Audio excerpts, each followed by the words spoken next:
Okay, we're back. So, kanina, we solved numbers 1 and 2.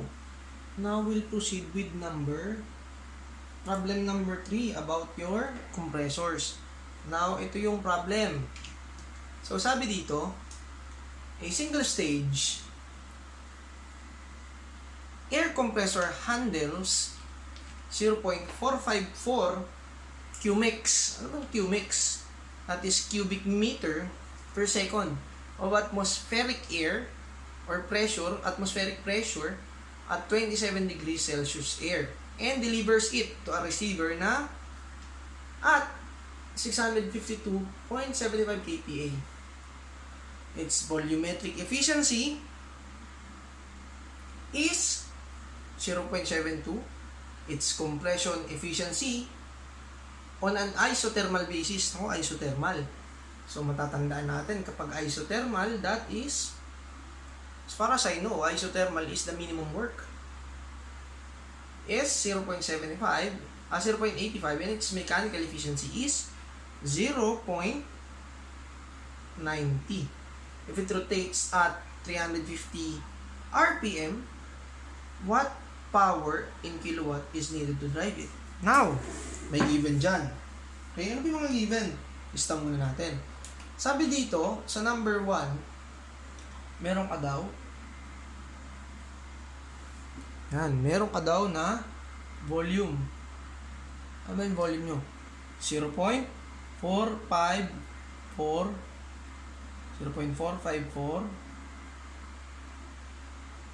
cubic meter per second. Meter cube per second. Meron ka daw atmospheric pressure at 1. So that is P1, 101.325 kPa. Pero yung iba at board exam, since ang pinabasehan lang naman sa board exam is yung pinakamalapit na sagot, ang ginagawa nila itong 100 kPa. Pero pagdating dito sa academics natin, lagi siyang complete. Okay? Sa board exam nilang gagawin yan, 100 kPa. Kaya minsan, ginagamit sa board exam yung eksakto, hindi nakukuha eksaktong sagot pagdating sa choices. So, yun yung mga discarding dapat na alam nyo. Okay? And then, let's proceed. Ano pa ba ang given niya? Meron kang P2. P2 is 652.75 kPa. Now, sinabi dito, isothermal. Isothermal. Yan yung mga tipo ng problem na binibigay yung condition. So, if it is isothermal, tandaan natin, the workflow or the steady workflow is equal to, pag compressor, lagay mo na ng C. P1, V1, Ln. Pwedeng V2 over V1 or P2 over P1 since constant lang naman ang temperature dyan. No temperature change. Okay? Pag wala ang temperature change, yun, P2 over P1. Oh, kung mapapansin nyo, given naman lahat siya. Kaya lang, nagbigay dito ng EV, volumetric efficiency, 0.72. Nagbigay din siya dito ng EM, 0.9. Nagbigay din siya ng isothermal compression efficiency. Oh, so EC. Yung EC na yun is 0.85.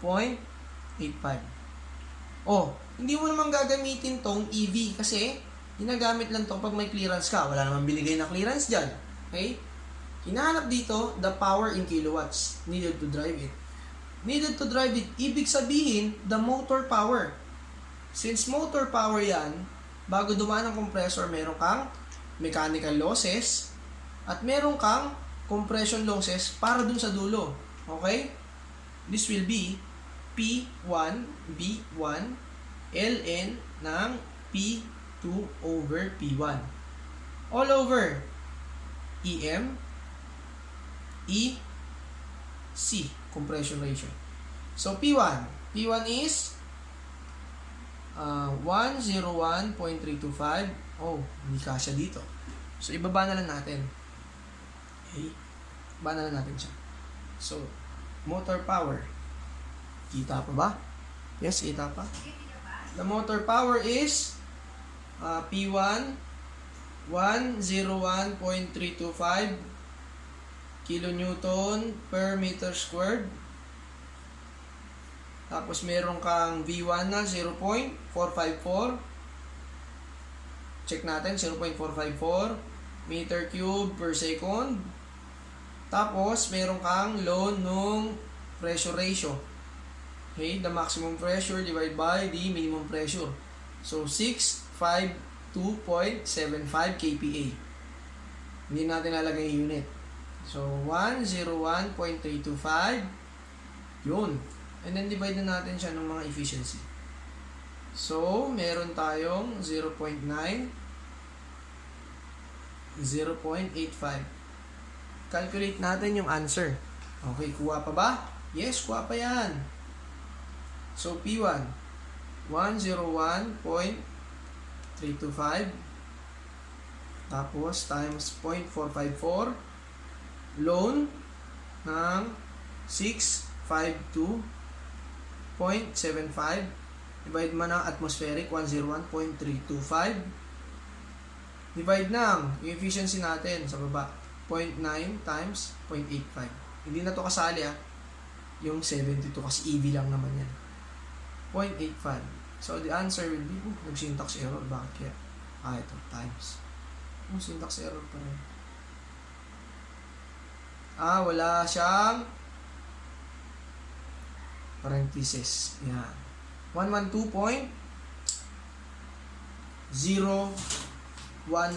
or 02 na lang. So, ang motor power will be, hindi yan Manny Pacquiao, motor power yan. 112.02 kilowatts. Yun. So, dali lang pala. Ayun, sinosolve ko siya ng impromptu. Okay. Napakadali. So, basic yan. Okay? Ano na, pag nag-aaral ka ng maigi, basic yan. Pag nagpa-practice ka ng maigi, mas basic yan. Kasi the more you do it, the more you understand it, and the more you will memorize it. Sabi nga ng kamote, ganun, di ba? Kabisote na akong kabisote, pero pasado naman ng board exam. Okay. So, let's go with number 4. Okay, number 4.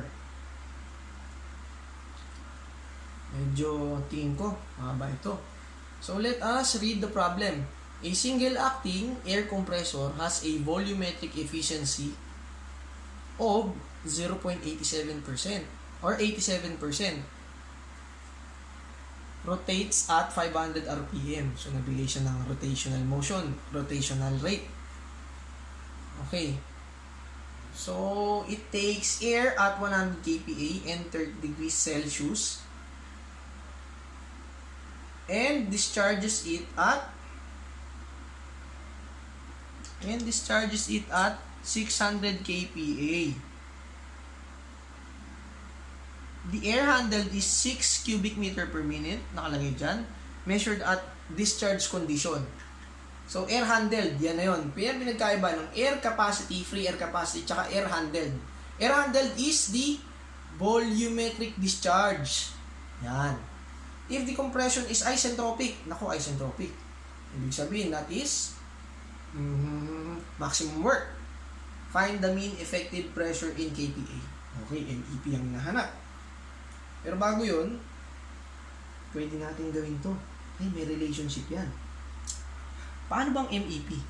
MEP times VD equal to work ng compressor. Ayan. Diba? The mean effective pressure multiplied by the volume discharge equal to the work ng compressor. Ngayon, ang hinahanap is MEP. So, di-divide nyo na lang yan lahat. Lista ko muna yung given. Yes, pwede. Ano ba yung mga nawawala dito?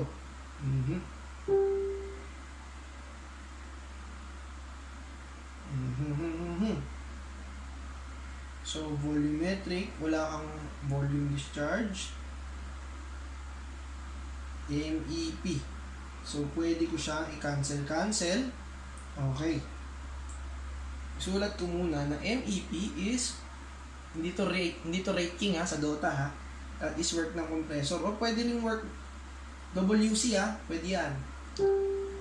So, meron tayong K, isentropic P1, V1, kita pa ba? P1, V1, over K minus 1, multiplied by quantity P2 over P1 raised to K minus 1 over K minus 1. Yun. So, meron pa ba tayo dyan? VD. Oh, recall natin. Di ba ang volumetric efficiency is equal to V1 over VD. Tama, V1 over VD. Pwede ko tong simplify. So, MEP is equal to, hindi equal to, multiply. Multiplied by V1 over VD equal to K P1 V1 over K minus 1 quantity P2 over P1 K minus 1 over K minus 1. So, mayroon tayong makikita magkamukha dito. So, magkamukha dito si V1 and V1. Okay. Yung VD, di ba? Pwede kong palitan ng EV. Okay. V1 over VD. Yan video. VD, EV. Yan, EV. So, multiply ko na lang siya dito. Okay? Ang lalabas dyan, pressure lang talaga. So, MEP, yan. Tandaan nyo yung VD is, pinalitan ko ng, dito, ayan yung VD, pinalitan ko ng V1 over EV, volumetric efficiency. So, MEP, multiply ko na yung EV dito. Ano ba yung EV? Sabi dyan, the volumetric efficiency is 0.87. 0.87, meron akong K na 1.4, kasi isentropic. Tapos, P1 is, naka-absolute yan. That is 100 kPa. Okay. 100 kPa. Binalista natin, lahat na disregard natin. 1.4 minus 1, apply natin ng, yung P2 is 600 kPa. Huwag natin lagay unit kasi cancelable naman. 100 kPa raised to 1.4 minus 1 over 1.4. Alam niyo yung ginagawa ko sa calcu kapag ganito? Tinatanggal ko na yung 1.4, ginagawa ko na lang 0.4 yan. Kasi minus lang 1 lang naman So, MEP, solve natin sa calcu. 0.87 times 1.4, 1.4, hirap ng malabo ang mata. Kaya, bumili kayo ng kutkuting kapag nag-aaral joke lang. Yung mga kutkuting na yun, meron siyang mga cashew nuts, meron siyang walnuts, meron siyang ano pa ba yung mga nandun? Bumili ako nun, mga jelly bean. Tapos, ang paborito ko dun na kinakain, yung blueberry, ang sarap nun. Kaya bumili kayo kay Nutty Corner. Okay? Pampaganang mag-aral. Masarap yun kay Nutty Corner. Okay? Inire-recommend ko yung blueberries niya. Napakasarap. 6 over 1. Okay, going back dito. 1.4 minus 1 over 1.4 minus 1. Yan. Yun 203. 203.5614 kPa. Yan ang ating MEP. Okay? Sabi nila, Sir Jimbo, ano bang ginagawa mo sa buhay? Panay ka solve. Di marami rin bagay na hindi ko masolve nung ako nag-aaral. Okay? Nung nag-aaral ako, wala akong tuition. Laging utang yung tuition ko. Pero ngayon, maswerte kayo kasi nakakapag-online kayo, di ba? Salamatan niyo yung mga magulang niyo. Okay? Dahil binigyan kayo nila ng privilege na makapag-aral ng ganitong panahon. Kung saan hirap ang lahat. Okay? So, meron na naman tayong dalawang problem na natapos. So, 4 na lang. And the next videos will be after this. So, tig-dalawang problem. And, sinasabi ko sa inyo, the final problem will be the most difficult problem na ibibigay ko sa mga video tutorials ko. Okay? That is a problem about compressors na kinuha natin sa ating industrial plant design. Okay, let's see kung ma-answer natin siya. So, see you on the next videos. And, don't forget to subscribe. And this video, again, is sponsored by Nati Corner. Okay? Sabi nila, ang mani, puno ng amino acids. Nakakatulong yan sa pag-iisip. Okay? Hindi lang basta-basta, masarap siyang kasama ng beer. Okay? Joke lang. Drink moderately. Bye-bye!